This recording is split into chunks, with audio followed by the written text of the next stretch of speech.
Bienvenue sur SoloQuest, le podcast où on parle freelancing et solo business. Aujourd'hui, j'ai le plaisir de retrouver Thibault Louis-Lucas, fondateur de Taplio et Tweethunter. Salut Thibault. Salut Axel, merci beaucoup de m'inviter. Bah écoute, c'est un grand plaisir pour moi de t'avoir aujourd'hui. T'es indie hacker, t'es le premier indie hacker que je reçois sur SoloQuest. Donc ça va être ultra intéressant d'en savoir plus sur ton parcours. Pour ceux qui te connaissent pas, est-ce que tu pourrais te présenter et nous dire ce que tu fais aujourd'hui ? Dans les grandes lignes, ça fait à peu près 10 ans que je lance des startups. J'ai pas mal d'échecs à mon actif. Et il se trouve que j'ai fait une grosse pause parce que après plusieurs échecs, j'en avais un peu marre. Je m'y suis remis 3 ans, il y a à peu près 3 ans. Et cette fois, ça a super bien marché. On a sorti 2 SaaS qui ont décollé hyper rapidement, qui s'appellent Tweethunter et Taplio. Je pense qu'on a travaillé là-dessus au bon moment. On a parlé aux bonnes personnes. Et il se trouve que les deux, on les a vendus sur l'été 2022 pour un très bel exit. Et là, il se trouve que je commence aussi à travailler sur d'autres projets. Et si tu veux, on peut en parler, mais je trouve que sur ces aventures-là, on a fait les choses totalement différemment de quand j'avais raté plusieurs fois auparavant, quoi. Ouais, bah moi ce que j'aime bien comprendre quand j'ai un solopreneur ou entrepreneur en face de moi, c'est de comprendre son pourquoi il s'est lancé en fait dans l'entrepreneuriat. Toi, c'était quoi ta démarche? Pourquoi tu as lancé ta première startup il y a plus de 10 ans? Je pense que ça a été assez classique comme parcours parce que j'ai été consultant assez rapidement dans un peu la grosse boîte de consulting où tu vas faire des missions chez des clients. Et en fait, en vrai, tu t'y attends pas, mais toute la journée, tu fais de l'Excel et des PowerPoint.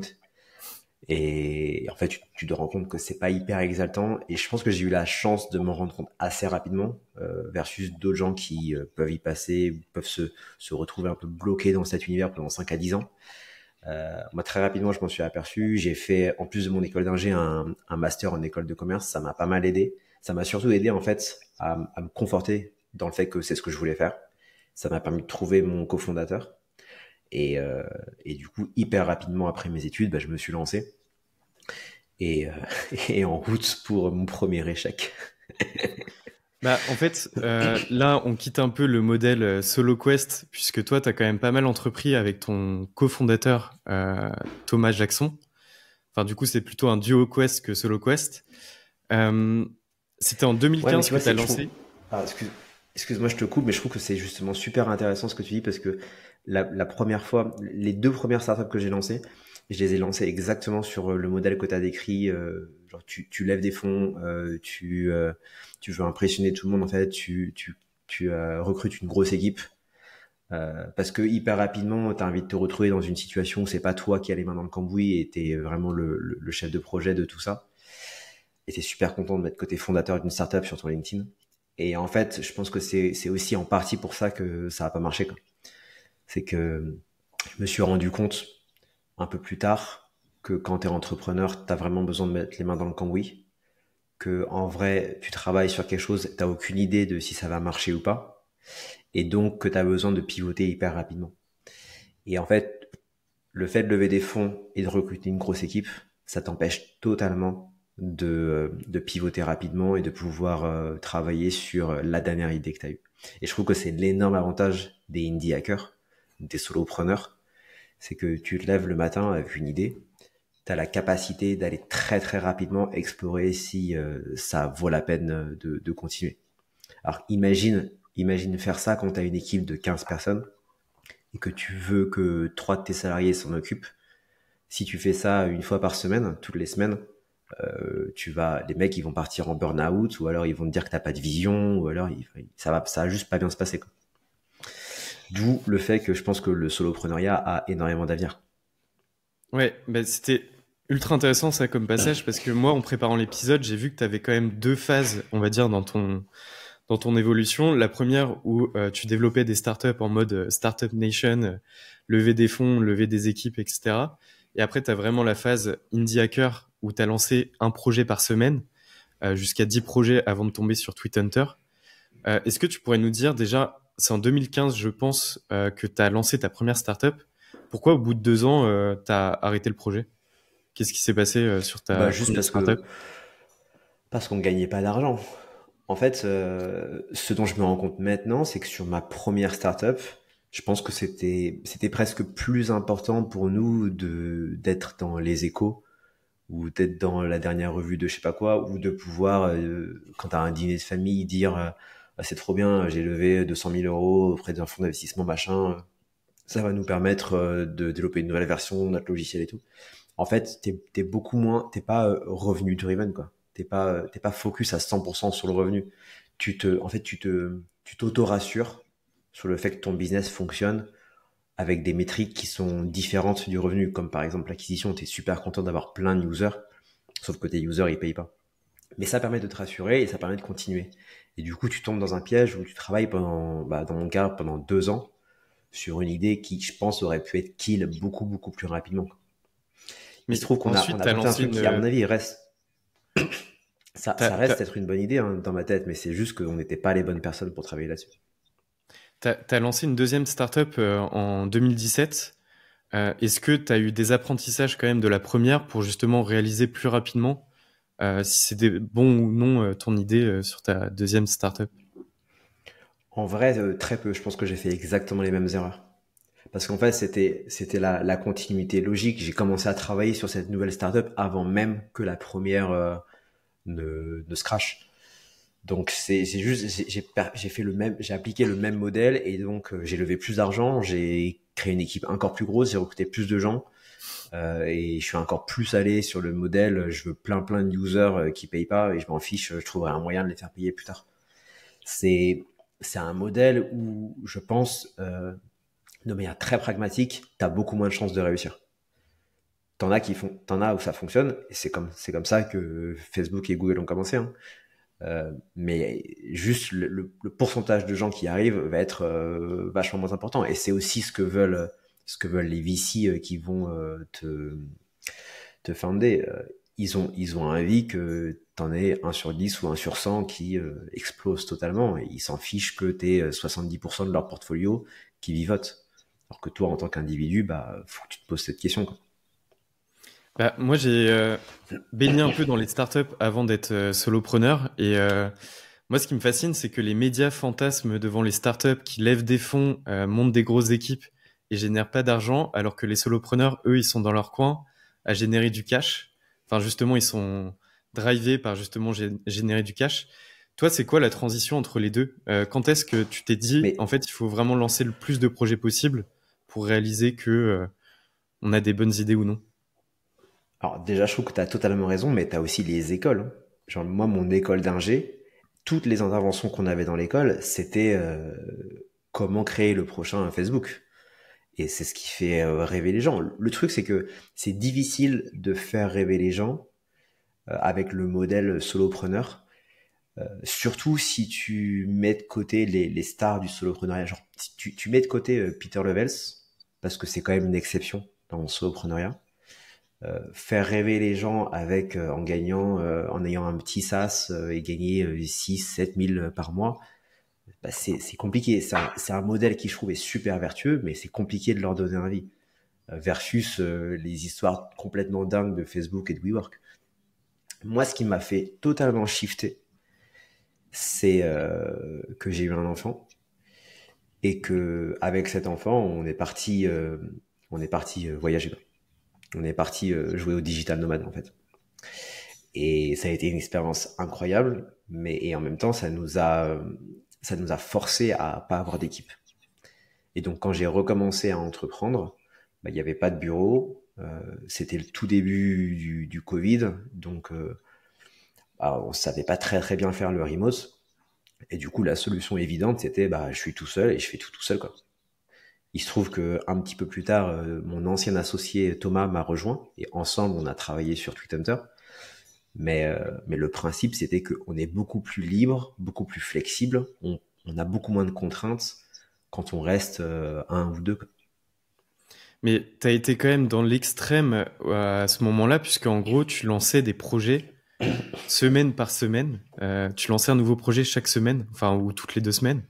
Tu en as lancé plus d'une dizaine comme ça. Qu'est-ce qui t'a fait te dire Ouais. que il fallait vraiment shipper des projets autant de projets pour, en gros, réussir? Le point clé, c'est que c'est le fait de se rendre compte que mes deux premières expériences entrepreneuriales, elles ont chacune duré 2 ans et que j'ai mis 2 ans à me rendre compte que ça allait pas marcher. Et la volonté, c'était d'essayer de compresser ce 2 ans en une semaine. Si ça ne doit pas marcher, alors j'ai envie de m'en rendre compte en une semaine. Je t'avoue, l'objectif, c'était de ship un nouveau projet par semaine. Dans la réalité, ça pouvait prendre 2-3 semaines. Tu avais des projets sur lesquels on travaillait un peu en parallèle. Mais c'est vrai quand même que je pense qu'on a lancé 10 projets en environ 4 mois. Donc c'était hyper intense.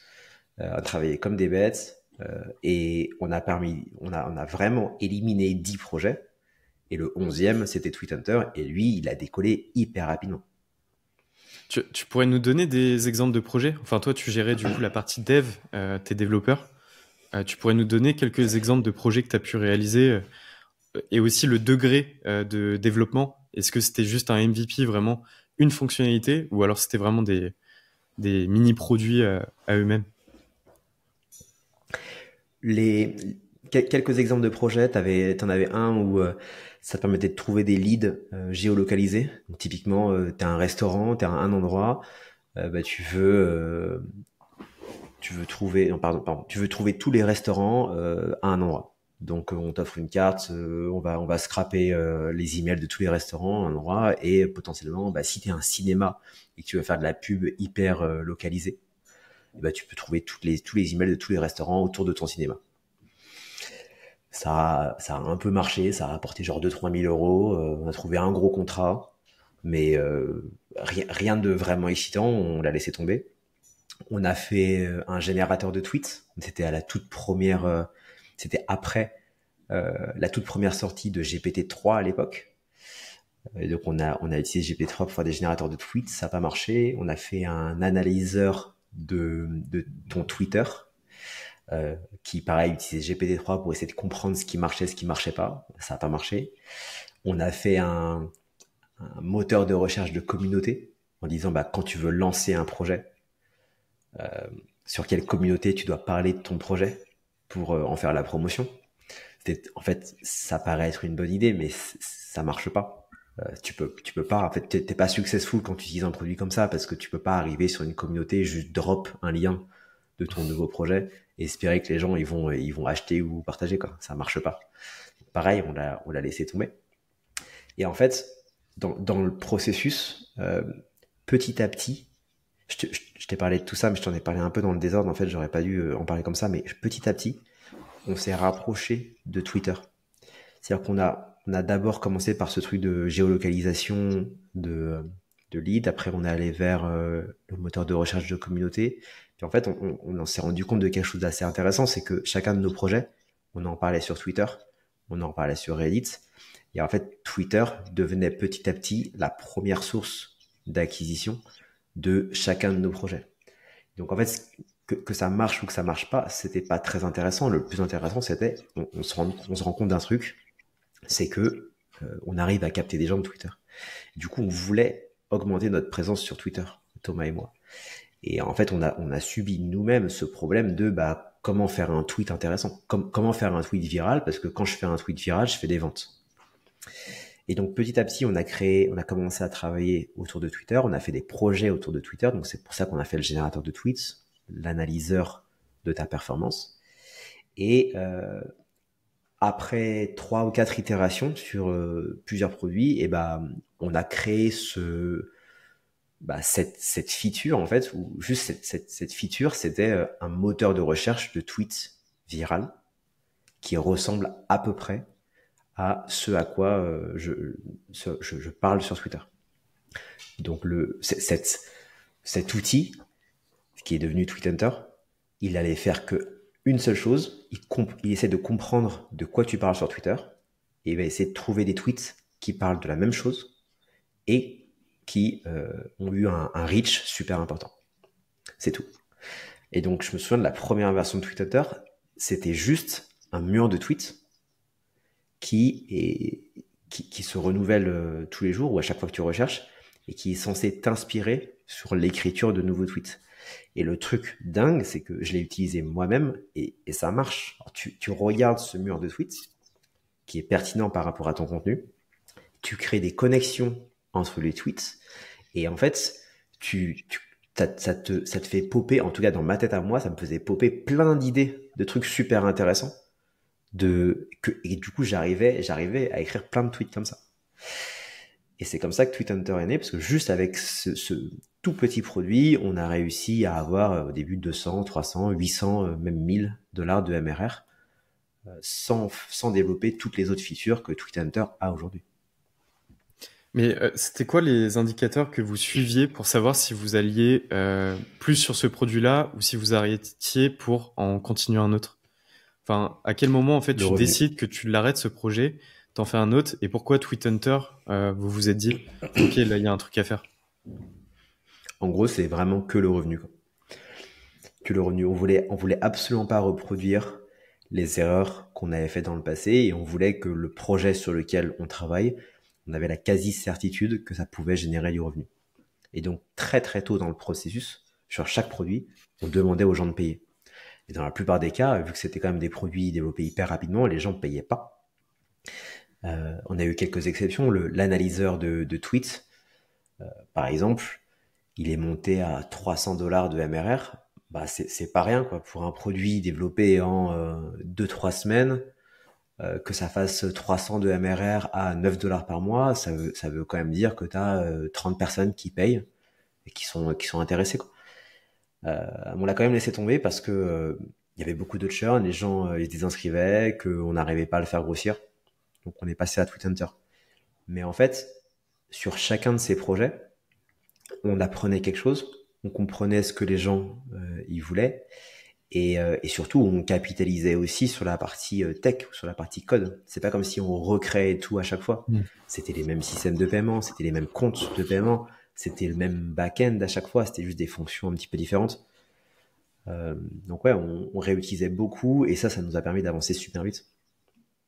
Ouais, bah ça me fait penser justement à Marc Lou quand tu parles de ça, qui est indie hacker aussi, et qui monétise maintenant son boilerplate ship fast pour justement aider les autres indie hackers à lancer plus vite ses projets.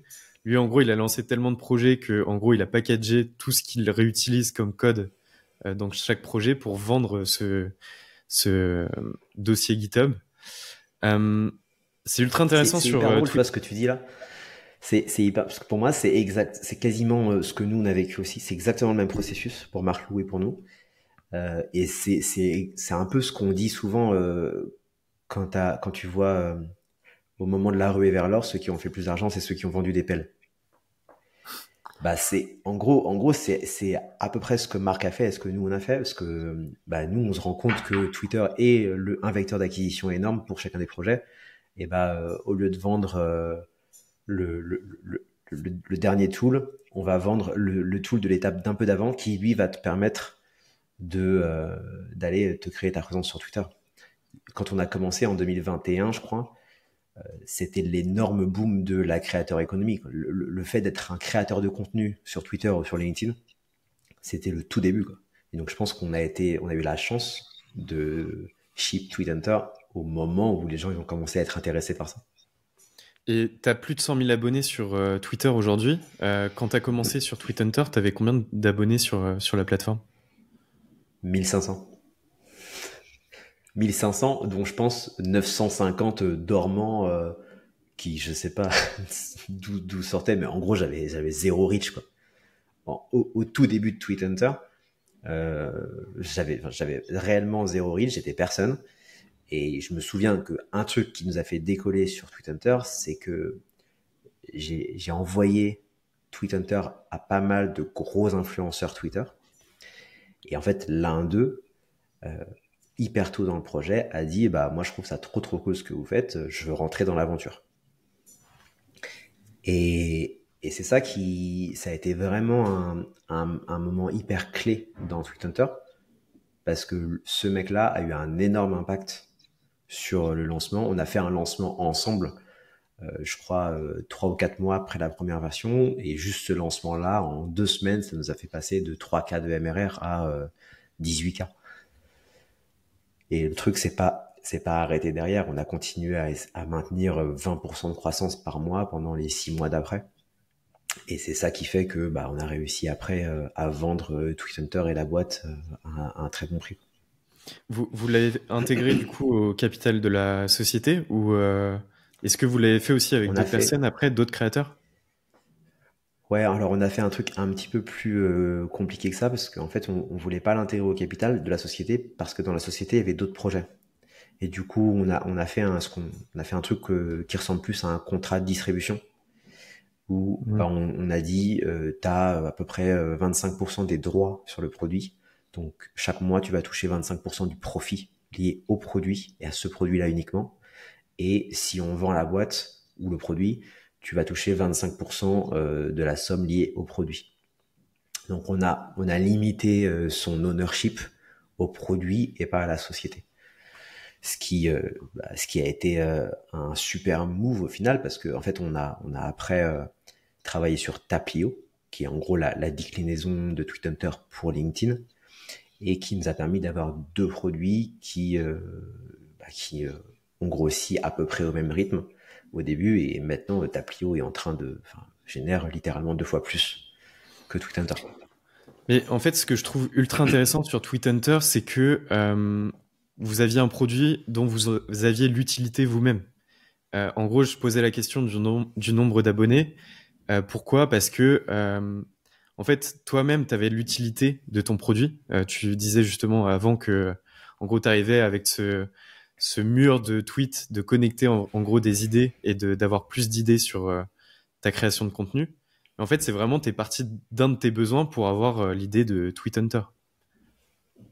Ouais, clairement. Et je pense que c'est un énorme avantage que les indie hackers et solopreneurs ont.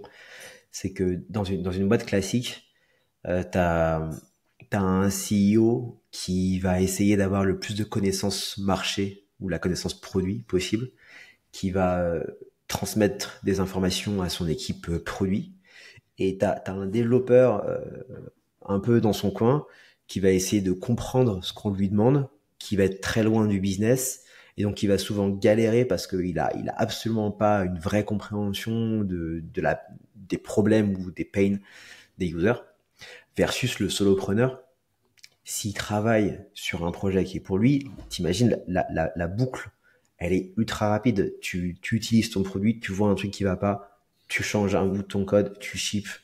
C'est extraordinaire. Nous, je me souviens qu'au tout début, j'étais sur Twitter, je parlais en DM à des gens, il y a un gars qui me dit il y a ça qui bug, je lui dis OK, je change 3 lignes de code, je fixe le bug, je lui dis c'est bon, c'est fixe. Le mec reçoit ce message, c'est fixe, 5 minutes après m'avoir posté le bug. Ça lui crée un sentiment de dingue par rapport à 99% des produits sur le marché où t'as aucun feedback sur quand tu rapportes un bug. C'est ouf parce qu'en vrai, tu te crées une base aussi de true fans où vraiment, je trouve c'est incroyable si la personne contacte le fondateur corrige le bug au bout de 5 minutes. Je pense que ils te font la meilleure pub toute leur vie de ton produit, ce qui trouve ça incroyable justement que tu puisses répondre et corriger un bug en si peu de temps, quoi. Ouais, c'est clair. Et je trouve qu'il y a quelques petits trucs comme ça que les solopreneurs ont par rapport aux grosses boîtes. Et faut jouer à fond là-dessus, quoi. Faut jouer à fond la carte de t'es petit, t'es tout seul, tu vas vite, t'es flexible. Tu peux te permettre des choses que les grosses boîtes peuvent pas faire. Tu peux prendre des risques. Tu peux faire, ça comprend aussi, tu vois, des giveaways ou des lancements un peu risqués où, par exemple, on a fait, un truc qu'on a fait, c'est qu'à un moment, on a onboardé 17 17 gros créateurs Twitter.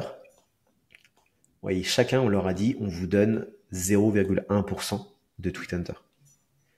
En Mm. échange, vous avez aucune obligation concrète, mais on apprécierait fortement si vous pouviez répondre à nos questions, faire des feedbacks et retweeter tous nos lancements. Mais le fait qu'on leur dise contractuellement, vous n'avez aucune obligation de le faire, ça a totalement, ça a débloqué tout le monde et ça leur a fait tous dire oui. Et après, dans les faits, ils ont tous fait exactement tout ce qu'on leur demandait. Parce que aussi, on a fait des trucs qualitatifs. Mais ce genre de move où bah, tu vas donner une petite partie de ton produit, c'est ce qui peut te permettre de créer de la distribution alors que t'es tout petit. Et c'est le genre de truc que des grosses boîtes mettraient, je sais pas, 18 mois à implémenter parce que ça doit passer par 8 services légaux et ça peut être killé par 17 personnes dans la société, quoi. Mais c'est encore mieux que des bêta-testeurs à l'arrivée, quoi. Ouais. Ouais, mais ça peut, enfin, oui, c'est mieux, mais ça peut pas être fait au tout début. En fait, t'as pas mal de choses. Je l'avais pas vu au début, mais typiquement, c'est un peu la même chose qu'un referral programme. Un programme d'affiliation, c'est compliqué à mettre en place si t'es pas déjà successful. C'est qu'en fait, tu dois te mettre à la place d'un créateur Twitter. Il a déjà un panel de, je sais pas, de 200 outils potentiels à partager dont il peut avoir 20 ou 30% par vente. Bah, qu'est-ce qu'il choisit? Il choisit celui que les gens connaissent un petit peu et qui va avoir de plus de facilité à vendre. Hmm. Donc, si t'es C'était pas à quelle déjà étape du projet, successful, du si coup, t'as que pas, vous avez mis en place le système avec les 17 créateurs? c'était en janvier 2022 et donc je pense que Tweethunter avait déjà 35 ou 40 cas de MRR et surtout le fait qu'on build in public, qu'on partage tous les chiffres, ça crée une confiance et une envie de faire partie de l'aventure. Genre on partageait toutes les 2 semaines des updates, on montrait que la courbe elle était super saine et que tu avais une croissance constante hyper soutenue. Donc clairement quand tu fais un referral programme, quand tu invites des gros créateurs à avoir une petite partie de ton produit, bah ils sont trop chauds, quoi. Est-ce que tu pourrais nous clarifier un peu la répartition que vous aviez avec ton cofondateur, enfin ton associé? Toi, qu'est-ce que tu gérais précisément et lui, c'était quoi sa partie? Alors déjà on était à 50-50. Thomas c'est un pur marketeur produit. Donc il a une très très bonne compréhension des pain points des users et donc il va être à la fois très très bon pour bah, écrire toute la copie d'une landing page, mais aussi tous les textes de marque, mais aussi dire dans quelle direction le produit doit aller et comment il doit être foutu pour, euh, pour vraiment apporter de la valeur. Donc dans les faits, il s'occupait de toute la partie acquisition, ads, SEO, landing, mais aussi du design du produit et wireframe du produit. Sur la partie, moi de mon côté, j'étais aussi beaucoup sur la partie produit, donc aussi bien dans les maquettes que l'implémentation des features. Et j'étais aussi, enfin l'originalité, c'est que j'étais aussi beaucoup dans la distribution, parce que dans l'histoire, c'est plutôt moi qui avais l'audience Twitter et LinkedIn, et qui du coup pouvait générer un petit peu de bruit sur des lancements. Mais la Ok. répartition faisait qu'on était tous les deux très attachés au produit, et on était tous les deux avec un pied dans l'acquisition et le marketing. C'est super intéressant parce que vos profils étaient ultra complémentaires en soi pour créer du coup des projets. Ouais. T'aurais sans doute pas eu l'occasion de lancer autant de projets si t'étais entièrement solo et que tu devais gérer aussi toute la partie de ton associé. Tu l'as trouvé comment du coup ton associé? C'était pendant tes études, c'est ça? Ouais, on a fait la même école de commerce. Du coup, on s'est rapidement rapprochés et on a commencé à travailler sur un projet en commun. Mais clairement, ouais, s'il n'était pas là, en fait, je trouve que c'est très très dur pour un développeur. Je trouve que, je sais pas, j'ai l'impression que dans mon cerveau, c'est des parties de mon cerveau totalement différentes qui s'activent quand je vais coder une feature ou quand après je dois écrire les textes d'une landing page. Et c'est très difficile, je trouve, de faire les deux en même temps. Et du coup, compartimenter aide un petit peu. Tu peux te dire, bah, aujourd'hui, je fais que du marketing, et demain, je fais que du dev. Je trouve que ça marche un petit peu. Mais si tu arrives à totalement sortir les sujets positionnement, copywriting de ta tête, moi, ça m'aide énormément, quoi. Et d'ailleurs, Bah, j'en souffre un petit peu parce que sur mes nouveaux projets, Thomas, il a décidé de prendre une direction un peu différente de la mienne. Et du coup, je lance des trucs sans lui et je galère un peu. parce que là sur tes Je nouveaux galère projets, même du coup vraiment. c'est toi qui gères toute la partie marketing, c'est ça? Ouais, ouais, ouais. Aussi parce que c'est un peu plus facile pour moi maintenant parce que j'ai vraiment une audience un petit peu plus importante. grâce au succès de Twitter et Tapio, j'ai pas mal de gens qui ont commencé à me suivre. Donc c'est un peu plus facile pour moi sur la partie distribution. Je suis un peu plus entendu, mais ça change pas le fait que faut que ton produit soit correctement positionné, qu'il parle aux bonnes personnes. Il faut vraiment comprendre ce qu'ils veulent, le, le, le deep pain point. Et ça, c'est un truc où je pense que Thomas est bien meilleur que moi, quoi.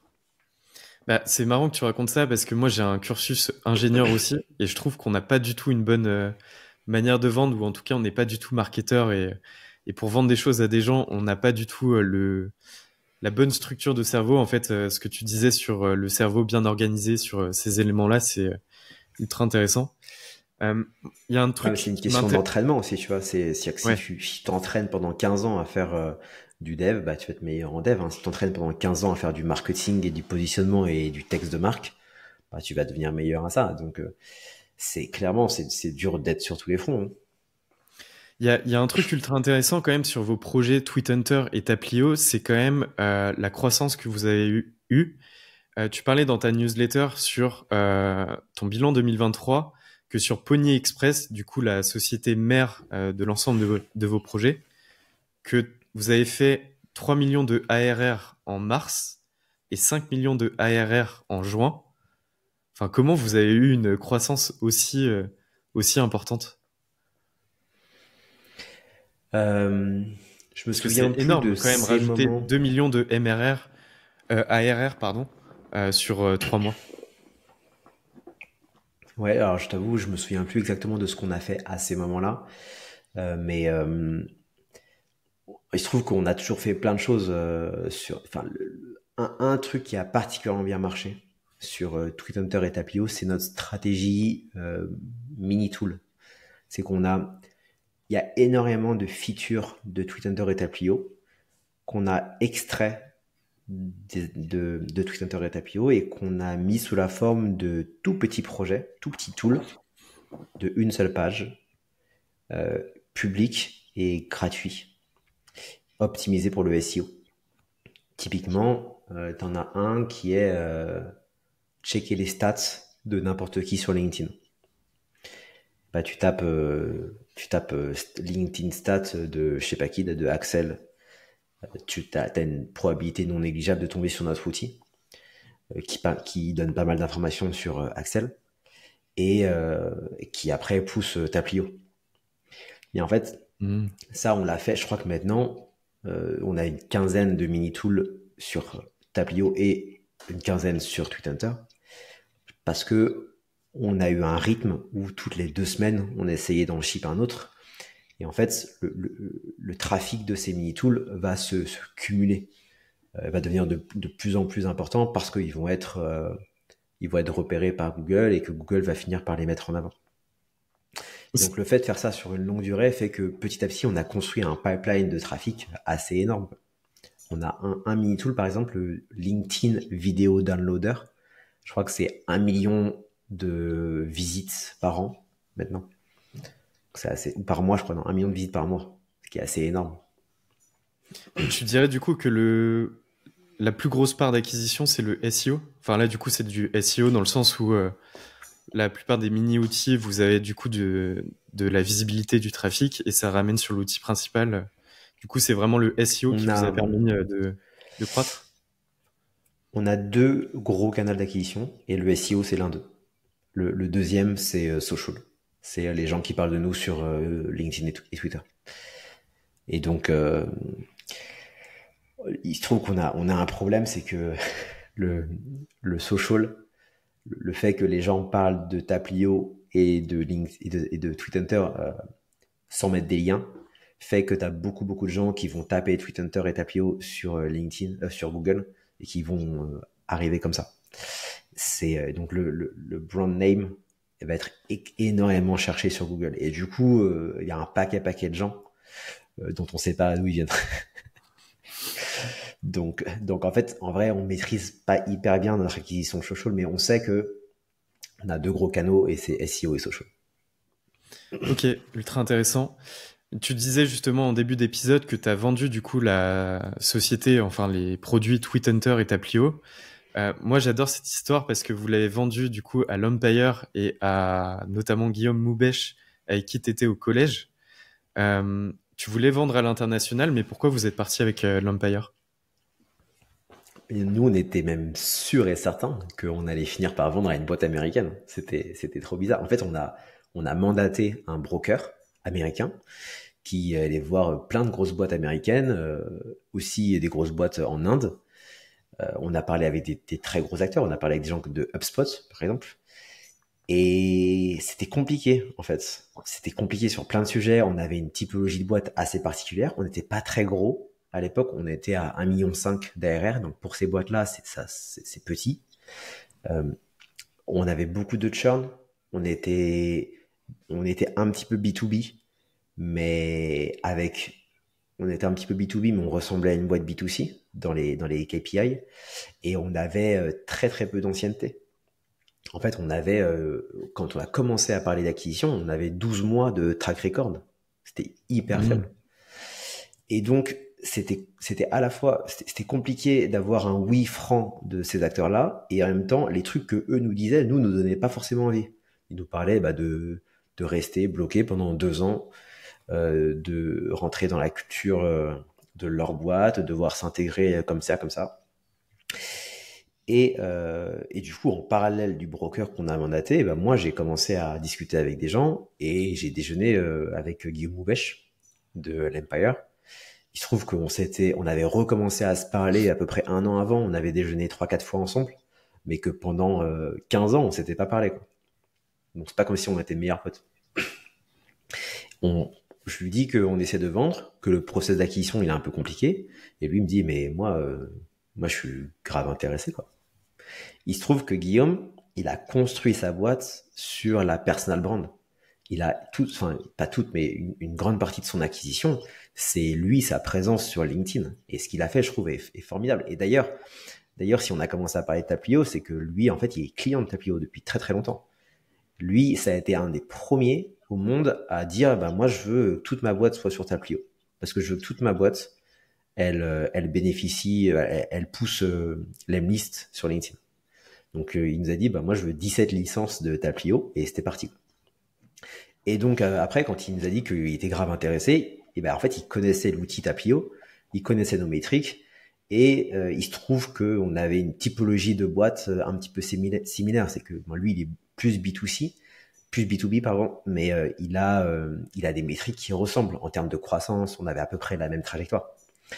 Donc on s'est compris, il se trouve qu'on a le même âge, on a des boîtes, lui il a une boîte qui reste quand même assez petite par rapport à un HubSpot. Donc on savait que bah, si on devait rester 2 ans dans une boîte à travailler, bah, ça se passerait probablement beaucoup mieux avec lui qu'avec une boîte américaine. Et du coup ça s'est fait sur l'été 2022, on a signé et on a C'est commencé à marrant parce travailler que avec lui. je crois que c'est dans une newsletter de Guillaume où il raconte que vous avez géré ça sur WhatsApp pendant 2 semaines. Vous vous envoyez des messages et vous avez géré un peu la vente de la boîte via WhatsApp tous les deux. Ouais, la négociation des conditions et du prix d'acquisition, ça a été ouais, sur un groupe WhatsApp à 3 avec Guillaume et mon associé, quoi. Et ça c'est ça qui nous a donné confiance dans le deal aussi, c'est le fait qu'on pouvait parler assez librement. Euh, on, on lâchait bah, nos réactions à chaud et on raisonnait à partir de ça. Et donc ça s'est ultra bien passé. Et je trouve que Guillaume, il a été exceptionnel après le deal dans le fait de nous laisser les rênes de la boîte.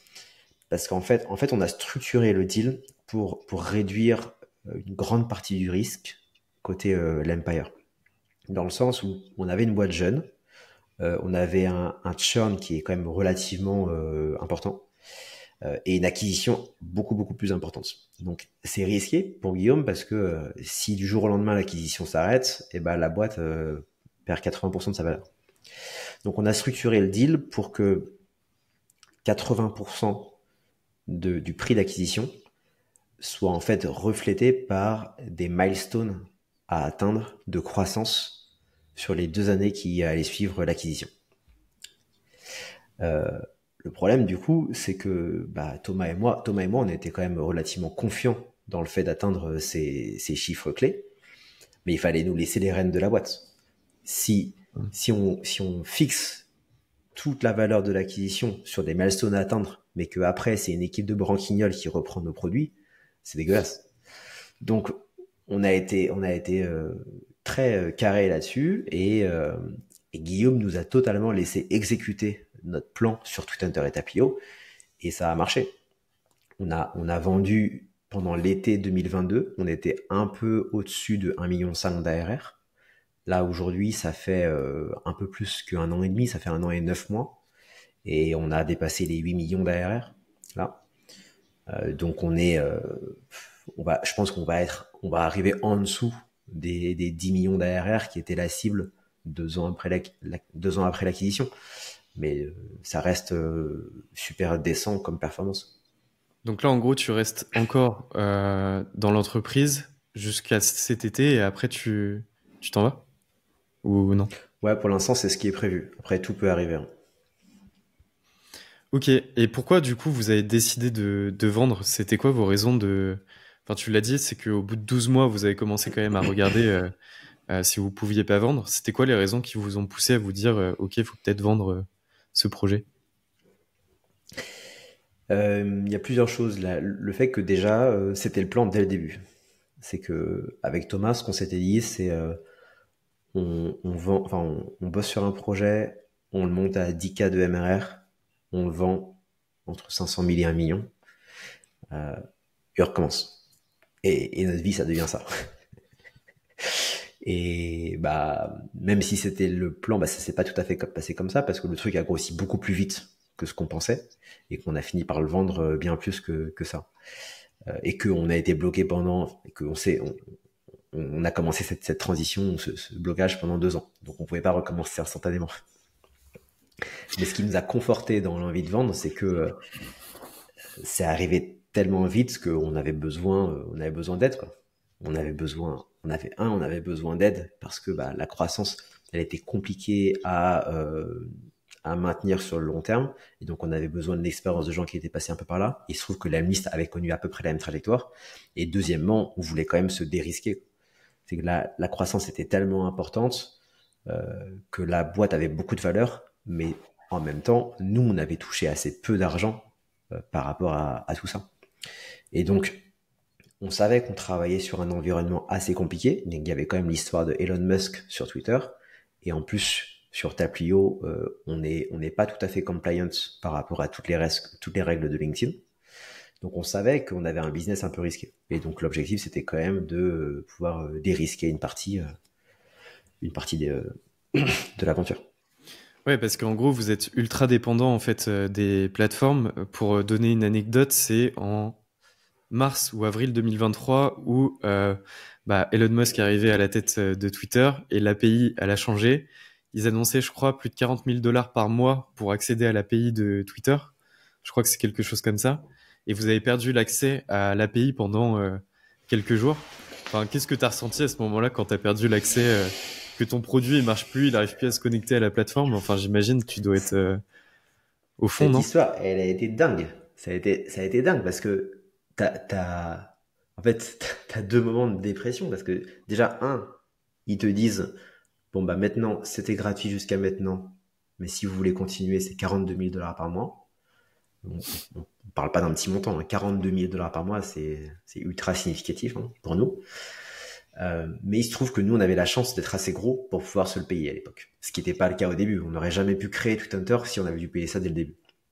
Mais on pouvait se le permettre. Et donc, on suit le process et on dit, bah, ok, bah, maintenant, nous, on veut payer 42 000 et on veut continuer à utiliser l'API. Twitter, à ce moment-là, dit, bon, bah, remplissez ce formulaire. Dans 30 jours, ceux qui ne l'auront pas fait, ils auront leur accès coupé.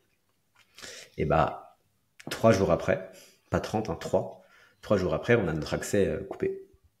Et là, on comprend pas ce qui se passe. Il se trouve, le contexte, c'est 80% des employés de Twitter avaient été virés les 1, 2, 3 mois avant, quoi.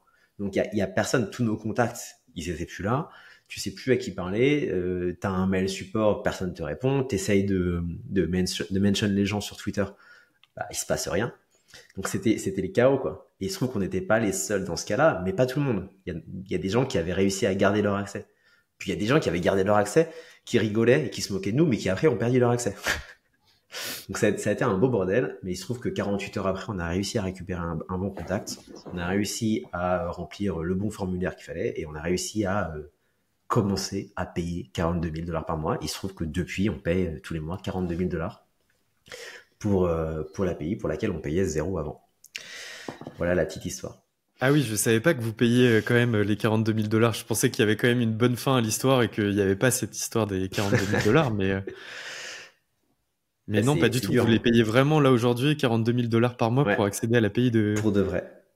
Pour de C'est vrai, un tous les enfer. mois, manuellement, je fais un virement de 42 000 dollars par mois à Twitter.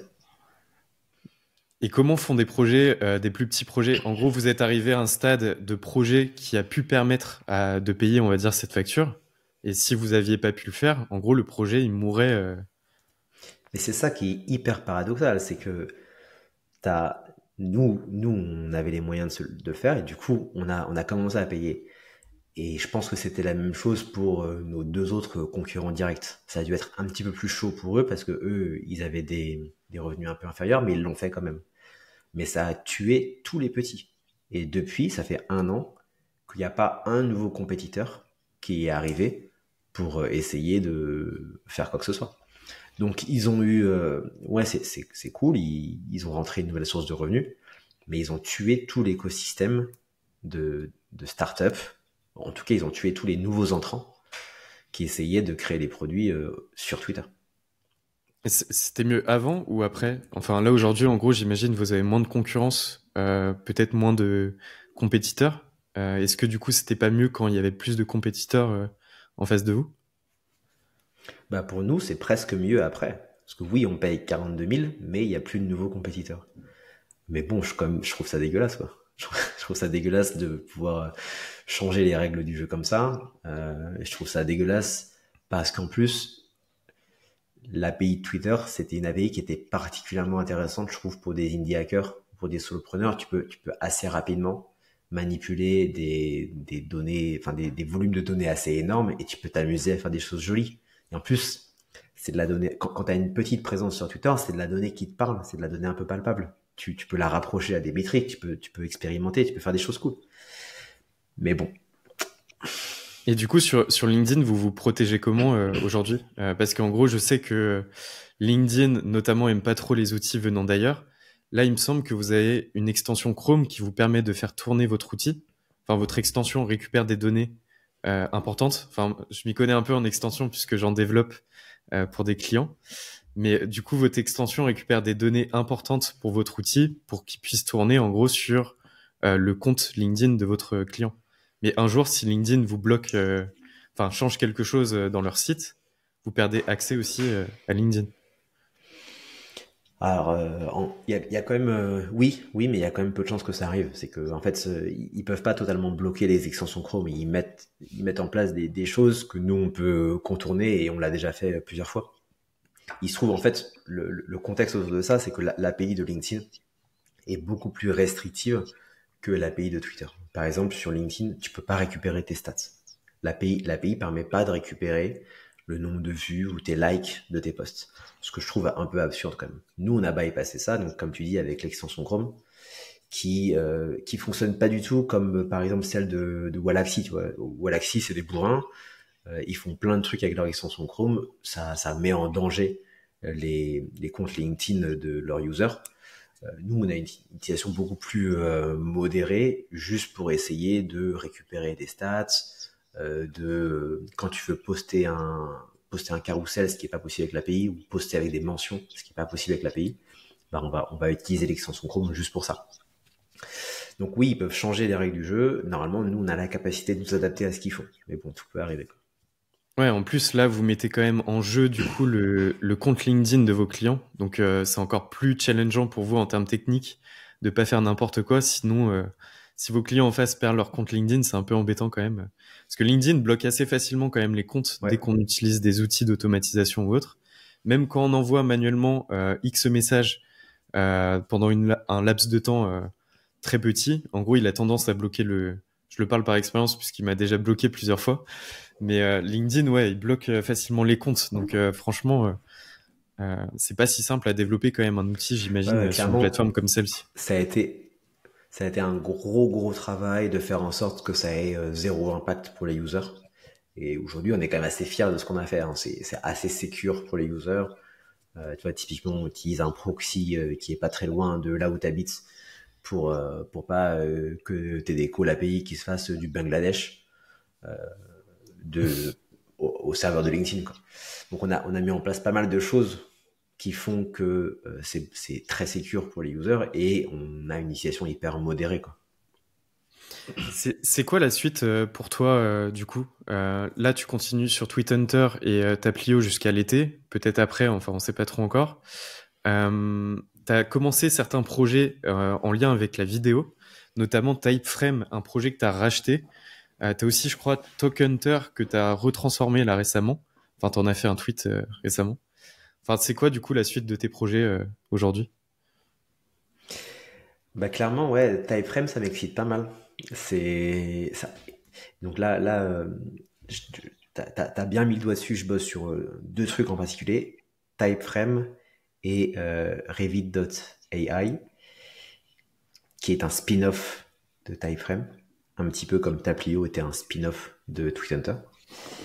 Ce qui m'excite pas mal, c'est de se dire, la vidéo, c'est un format beaucoup plus captivant que le texte. C'est un format qui est très engageant.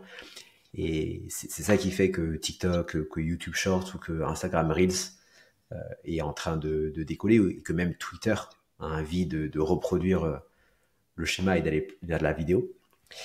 Euh, j'ai envie d'essayer de reprendre le playbook Tweethunter et de l'appliquer à la vidéo. Et c'est ce que j'essaie de faire avec Typeframe et Revit.ai. Ce que je veux faire, c'est donner la capacité à des créateurs de contenu vidéo de comprendre quelles vidéos sont virales, de pouvoir récupérer des bouts de script, de pouvoir repurpose un contenu vidéo et de pouvoir le plus facilement possible, sans expérience d'édition vidéo, sans skill d'édition vidéo, assez facilement de pouvoir créer des vidéos et de pouvoir monter une chaîne TikTok ou monter une chaîne YouTube Shorts. C'est très C'est marrant, difficile. on a vraiment l'impression que tu parles de Tweethunter, mais version vidéo. Enfin, c'est à peu près la même description que tu avais fait de Tweethunter au début Ouais. du podcast. Mais là, vraiment, format vidéo. Enfin, Tweethunter, c'est quand tu sais pas trop écrire des tweets ou autre, tu as des inspirations. Et là, ce serait pareil, du coup, format vidéo. Ouais, et c'est difficile en fait. En fait, il se trouve que quand tu as un texte devant toi, éditer un texte, ça reste relativement simple. Enfin, tout le monde sait éditer un texte. Euh, Éditer une vidéo de manière semi-automatisée, c'est compliqué. Donc en fait, je me rends compte en travaillant dessus que la technique derrière est ultra exigeante. Mais bon, on délivre de la valeur. On a dépassé 9 000 $ de MRR déjà. Donc ça suit son chemin. Et du coup, je suis content qu'on en parle aussi parce que c'est un projet dont j'essaie de faire la promotion. Si d'ailleurs tu as des feedbacks dessus, je suis preneur. Bah, en vrai, moi, j'en aurais peut-être le besoin, hein, parce que sur le podcast et tout, enfin, il y a quand même des vidéos à tourner et des choses à faire. Euh, tu gères comment, du coup, ton temps aujourd'hui? Tu as du temps alloué sur Typeframe et Revit.ai ou c'est d'autres personnes qui gèrent ces projets-là? J'y passe assez peu de temps parce que mon focus c'est quand même Tweethunter et Taplio, mais du coup j'ai embauché un développeur qui est full time dessus, qui bosse en particulier sur l'éditeur de vidéos, qui est la partie la plus complexe. Et moi j'essaie de trouver du temps à droite à gauche pour essayer de faire tout ce qui est autour, ou la partie, le moteur de recherche de vidéos, les transcriptions, les générations, toute la partie AI où je suis assez à l'aise. C'est moi qui m'en occupe. Et là, vu qu'il n'y a pas Thomas dans l'aventure, je m'occupe aussi de la landing, des blog posts, trucs comme ça. D'en parler. Ok, donc pour la suite, pour toi, quand tu quitteras peut-être dans un futur proche Taplio et Tweethunter, tu te mettras à 100% du coup sur Typeframe et Revit.ai. T'as d'autres projets dans les C'est cartons possible. ou... C'est possible. Après, moi, je t'avoue, il y a un truc qui me trotte bien dans la tête. Je sais pas si tu avais vu cette interview de Sam Altman qui disait que on allait avoir la première one person company qui allait atteindre une valorisation de 1 milliard. Je suis pas du tout aussi ambitieux que ça. Je pense que enfin, le mec qui va faire ça, il sera à 2 doigts du burn-out s'il y arrive. Mais ça me trotte quand même dans la tête de me dire que je veux avoir une stratégie multi-produits, créer et gérer plusieurs produits qui servent tous le même but ou qui en tout cas qui parlent aux mêmes personnes, qui vont être utilisés par des créateurs. Et d'essayer de créer comme ça une cohérence dans tout ça et d'en faire la promotion en continuant de partager un maximum de choses sur Twitter et sur LinkedIn. C'est ambitieux, mais ça m'intéresse. Ok, trop cool. Bah, je vois l'heure qui tourne. Là, tu as fait un beau mot de fin quand même. Merci à toi en tout cas pour l'épisode. C'était grave intéressant d'avoir ton retour. Un retour surtout d'un indie hacker qui développe des projets et qui lance pas mal de projets. Où est-ce qu'on peut te suivre? Où est-ce qu'on peut suivre un peu ton aventure? C'est quoi ton canal préféré? Je pense là où je partage le plus de choses, c'est Twitter. Sur Twitter, je suis Thibaut, Tibo _maker. Et un petit peu sur LinkedIn aussi. Je suis Thibaut, THIBAULT, sur LinkedIn. Et j'essaye, et je lis tous les DM que je reçois. Donc, s'il y a des gens qui écoutent ton podcast et qui veulent en parler avec moi, n'hésitez pas à m'envoyer un petit message sur LinkedIn ou sur Twitter. Ouais, ça marche. Bah, je mettrai tes liens dans la description. Il y a aussi ta newsletter qui est assez quali sur un peu ton aventure et tes coulisses. Donc moi, j'invite aussi les gens à aller la lire. J'ai tendance à pas le mentionner, mais mettez un like, abonnez-vous. Ça aide quand même le podcast. Je le dis pas souvent, mais ça aide quand même pas mal. Bah, Thibaut, écoute, merci à toi. C'était grave cool d'avoir ton parcours et de comprendre un peu ton fonctionnement de solopreneur. Enfin, peut-être futur solopreneur si tu veux le one time, enfin le one person company. Peut-être pas 1 milliard, mais j'espère beaucoup. Merci Axel en tout cas. Merci de m'avoir invité. Merci à toi.